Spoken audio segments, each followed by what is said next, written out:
Pelattiin tämmönen ihan eeppinen peli, mulla oli vaan pakko saada tää YouTubeen just sen takia. Siis tässä alussa kuuluu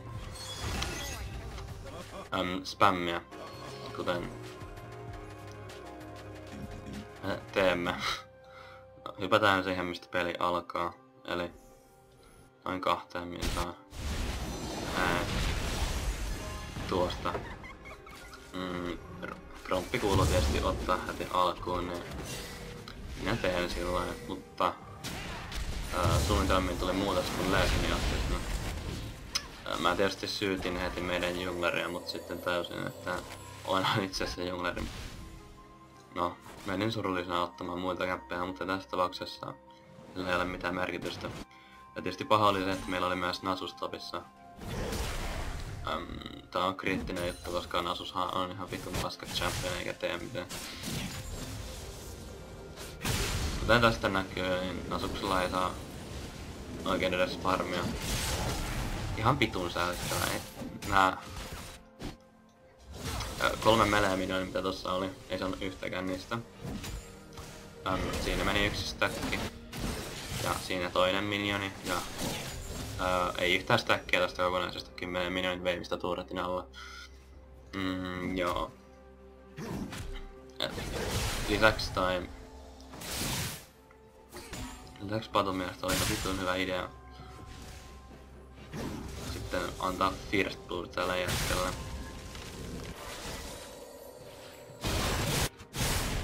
Kuten tässä näkyy, Ekko saa hänet 200 elämäpisteeseen.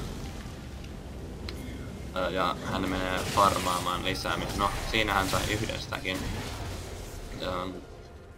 Vaihtoi First Bloodiin yhdestäkin. Tämän takia Nasus on ihan vitun paskat champion. Hypätään eteenpäin vaikka puoli tuntia.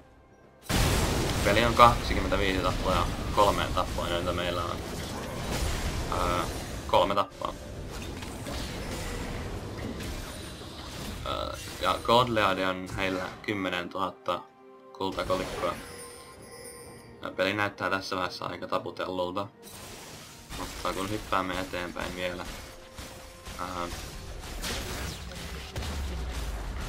41 ja 43 minuuttia. Tässä vastustajien Jinx veti Quadran tapon. Nyt heidän mielestä olisi ihan vitu hyvä idea daivata tankki baseista. Varsinkin kun tankilla on sekunnin stuni jokaiseen daivaajan. Nopetelin siitä tommoisen Quadran, se oli ihan mukava bonus. Ja sain samalla statsini näyttämään hyvältä.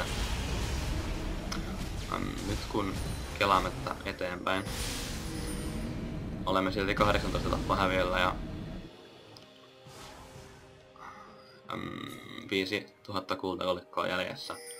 Mutta heillä on 3 inhibitoria alhaalla, joka on kriittinen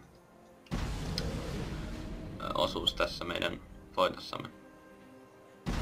Kun kelaamme vähän eteenpäin, olemme saaneet Baronin ja olemme puskineet täysin omaan base'iinsa. Eli Superminion hakkaa vasempaan puolesta baseturrettia.